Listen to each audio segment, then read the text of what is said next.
All right, welcome to another episode of Inside Hoopmaps. It's where we talk about our industry, which is rec tech. Talk about all different aspects of it, and today it's a very interesting topic. We want to talk about the business of talking sports. So everything around it, from analysts, from commentators, from color commentators to the emergence of podcasts to where we see now. So first of all, Tay, how you doing? Doing good. I'm kind of glad we're talking about this topic. I don't know if you want to take it there, but one trend that I do notice is that traditional analysts that will get a job at an ESPN or a Fox Sports, they're now having their own entity. Okay, we'll get to it. Okay, I'm glad you said that. So we're gonna actually break down the history, the evolution of the assets of sports talk industry. All the way till we got now. So we really want to talk about it in the beginning of sports, and let's use basketball as our litmus test, our example. You had commentators, and then those commentators you have an analyst and you have a color guy. You'll have somebody do the play-by-play and somebody to add the color, add the insights to it. Right. That evolution became their own radio show. Right. Because a lot of these announcers was heard over the radio, it wasn't heard over TV. Right. And then as TV games was more, as games was more televised, NBC, ABC, you have the Howard Cosell, you have the Vin Scully's, you have the Chick Hearns, and that's the evolution of personalities. Right. So let's start talking about sports radio, because that's a big, huge. I guess that's the start. The antithesis of what we got now. What are your thoughts on talk radio? Do you listen to talk sports radio, and do you listen to play-by-play commentators? I used to. The time changed. So back when I used to drive, in the Bay Area, it was a commute thing, right? It was a commute thing. KNBR would just be on. Good thing about talk radio, they could go for like 4 hours, and they'll rerun topics over and over and again. And you could just, as a listener, you could just come in at any time and be in a conversation. So the format of talk radio is interesting because it's pretty much a dude that's just ranting about his opinions, and he's kind of bullish about it. Well, I'm glad you said that. So let me break down the whole history of it. So it goes from play-by-play announcers to those, personalities doing recaps of the game, whether it's post-game, pre-game. That became into an entire show, pre-game show, post-game show. And then what I see now is when we go on the television side, you actually have shows all around the sport. So you have NFL Live, you have Get Up, NBA Tonight, MLB Tonight, and these are sports shows of all analysts, and one like kind of commentator, mediator guy that's talking about it. To now, what you see is debate shows. You see those same, personalities. So it used to be all analysts. Now you see personalities, people that you'll probably see on the local radio show that kind of got his own takes on thing. You got national people, i.e. Skip Bayless, that passionate about sports, that talk about it. To now, moving forward to now, what you see is people on Twitter, people on Instagram, people on YouTube, creating their own show. It's getting real micro. And then it's like kind of people out of nowhere that becoming own personality. To fast forward to today, where you see former and even current players doing taking their own narrative and putting their own shows together, i.e. Knuckleheads, i.e. All the Smoke, where it's all former sports guys, current sports guys that talk about it from that perspective. Well, I kind of like it too. I don't know if you mentioned this, but when you talk about the sports debate shows, remember at first it used to be you bring a football player on to talk about football, you bring a basketball player on to talk about basketball, and they only have knowledge base in that. But you kind of got to think Jalen Rose, Shannon Sharp, kind of like really blurring that line. So saying I could talk football, I could talk basketball, I could talk baseball, I could talk sports. Before that, it was just the debate guy versus the sports analyst, former player, and who have all the knowledge. So I kind of like how, people is respecting other people's sports analogies and their knowledge, It's different. Yeah, I think times has changed, though. Like, so when we kind of watched it like 10 plus, 15 years ago, baseball was more in a common spot as that distant third. But now you see the specialization of different sports. So, like, when I'm talking about in the landscape of ESPN, when you talk about like when they bring up topics like soccer, NASCAR, hockey, baseball, those are all kind of on the fringe sports. You have one analyst on there. It's really scaled down. They took away a lot of the programming. No more baseball tonight. No more baseball tonight. No more baseball highlights on SportsCenter. Yeah. Well, just think about it too. Traditional linear TV morphed into on demand now. So how we watch it, how we listen, how we consume these programs, it all changed with the time. I was gonna say that's why I think. I mean, that was gonna be my next point about like distribution, because there's so many outlets. So like when we was listening to KNBR or I can't stand KNBR, but there's one in Sacramento too. But all those shows, right? You can get those shows on YouTube now. Yeah. You know what I'm saying? Like I consume ESPN content via YouTube, not on watching ESPN. Same. So I think the distribution is something that's a lot changed. But I think a big part is the production houses too. Yeah. So like a lot of what you see now from like Players Tribune, which is Knuckleheads. You see the Spring Hill Entertainment, which is LeBron company that does the shop, right? The shop, so Uninterrupted. Uninterrupted. Well, that's ESPN, right? Well, there's another show. Well, they also got a show called, it's a podcast show called Uninterrupted. Okay, so these That's are on people Spring that Hill, produce great shows, right? And usually they'll produce them for a big network, ESPN, Fox Sports, but you see them kind of doing their own thing and putting it out on YouTube or, doing their own deals with untraditional, networks like Showtime and HBO, like Under Armour, yeah. Yeah, so like what do you think there's still an audience for, talking about sports radio talk shows, or you think that it's more on demand, YouTube, different areas, or you think it's timing to watch it, on your drive? I think now is whatever you like is more defined now. So it's a long tail no matter what. Content is king now. So if you like that analyst, if you like Brandon Marshall, you don't have to just see him on Fox. You could watch his own YouTube network program. So I think nowadays a lot of the sports analysts is realizing their value, that they don't have to go to a network to be seen. Like really, they are the voice, and they can start their own platform. So you got Brandon Marshall, you have JJ Redick, you have Gilbert Arenas, you have so many athletes that's taking upon themselves to start their own content, and people will follow them. So I think these big players, the ESPN and Fox, they just want to host some good talent, but content will always be king.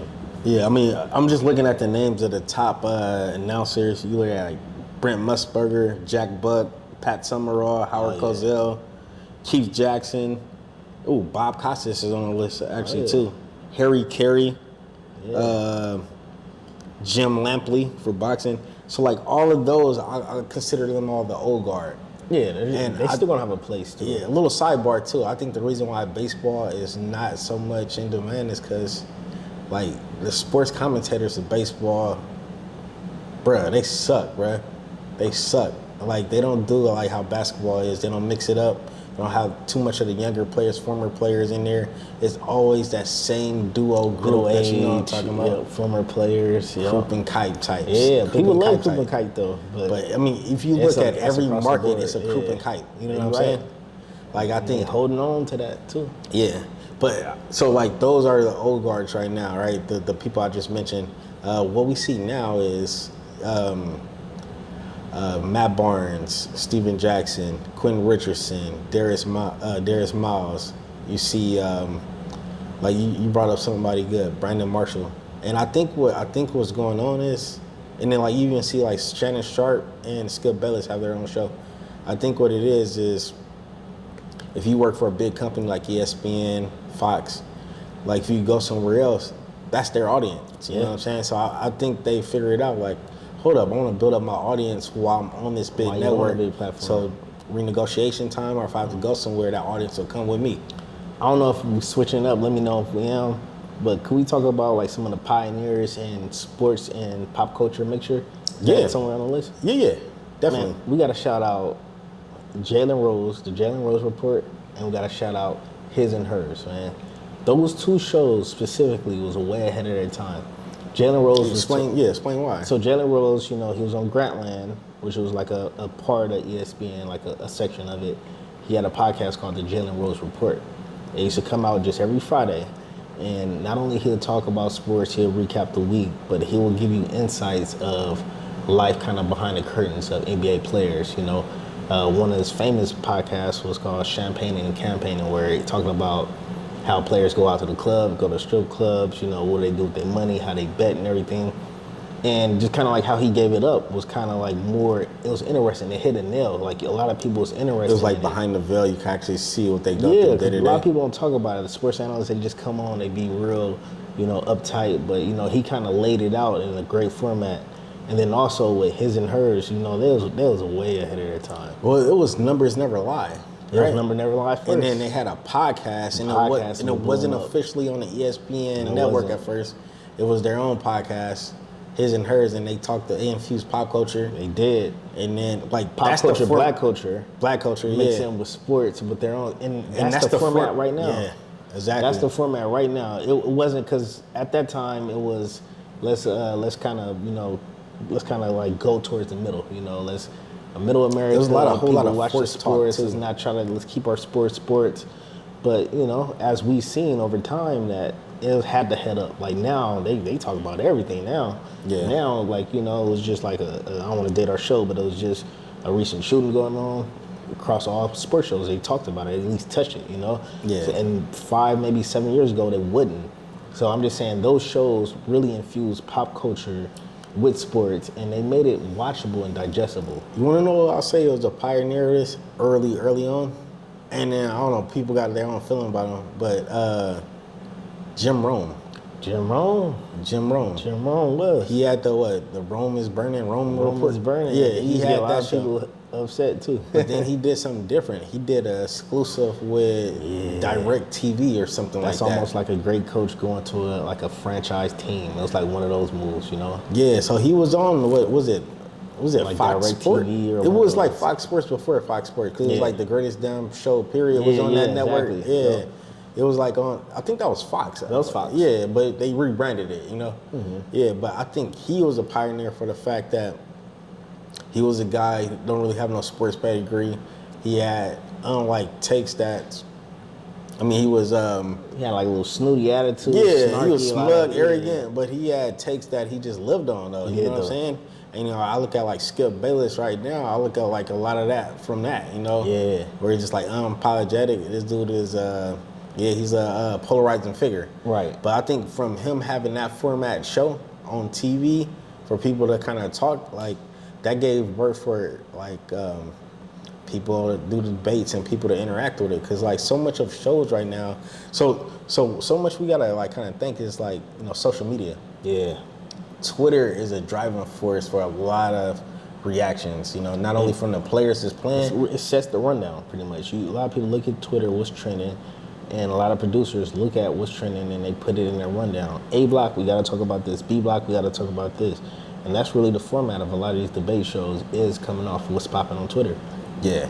And then when you see something like a news trying to put an agenda up, you can see on Twitter like, oh, why you always talking about LeBron? Why you always talking about the Boston Celtics? Why you always talking about the Yankees? Why you always, like with baseball, the running thing is. They hear it too. A lot of them hear it. They go, they know they mentions, they hear it, they see it. They kind of, Twitter give people the pulse. So they can kind of feed you garbage a little bit, They'll try though. Yes. They can't get away with it. So we talked about like pioneers, the emergence of it. I want to talk about like the different distribution channels we have now, because like you said, 15 years ago there was radio shows, different stations, and there was pretty much one network, ESPN, that had all those extracurricular shows. You had a couple HBO, which is like more Grammy award winning. Yeah, but then those are the networks that cover the game, all right. So like CBS and. They all got the NFL Tonight, like the morning pregame shows. That's one thing, right? But I want to talk about the different outlets and different distributions where you can find shows at. You can look at shows on YouTube. Right. I even heard you mention before the show started, like Under Armour app has programming, right? Has content. So like YouTube page too, yeah. So like, is that good for the viewers? Is that good for the players? What do you think? Who you think's gonna win in this battle? Like when it's all said and done for the different platforms where we watch sports. I think it's fighting for a crowd. So I think no matter if it's on YouTube or if it's on an ESPN app, if your content is good, you're gonna get people to adapt. They're good people to follow. So just like we see going on in traditional media with Netflix and all the platforms, they still go for the platforms for the shows. So the shows are driving it. So if you got a Cold as Ball show, which is on YouTube, you know, sponsored by, was that Old Spice, you know, Kevin Hart. Yeah, that's always weird to me. I always thought like that's that a Old hit Spice show. That's Yeah, a hit show, which is on YouTube, you know. So it's like whatever your content is, are like, you know, hot ones, which is complex, you know. You got these shows that people adapt to, the people that follow that. No matter what, the content is going to drive the people. Right. And I think it's just more opportunity for producers too to kind of get an outlet. If you get a no over here, you got 16 other no's to get to. You know what I'm saying? Yeah, so I have a theory, right? So you notice how like Amazon slowly but surely is buying up football rights, right? Yeah, I see it. They got the NFL TV deal where Thursday nights is simulcast streamed on Amazon as well as the NFL channel. Right. I got a theory that Twitter, Amazon, Facebook, Apple are gonna be the distribution spots for you know these major sports. Because that's when you talk about TV rights, right? When you talk about television, when people justify buy cable, they buy it for sports. Right. I want ESPN. I want to watch the sports. Right. Without that, you know, you can't justify paying $89 a month, $100 a month. I think these networks are cannibalizing themselves though. Because you think about it, every major network, Discovery, Showtime, Cinemax, Stars, they all have their own private app. Yeah, they all have a streaming service. They all have their streaming app. So why would I go and bundle, you know, which is essentially what you're doing in cable, all these shows and TVs when I could just pay my $7.99 over here, $8.99 right here? Because you think about it, me and you both, we probably paying a cable bill with all the streaming networks we have. You know?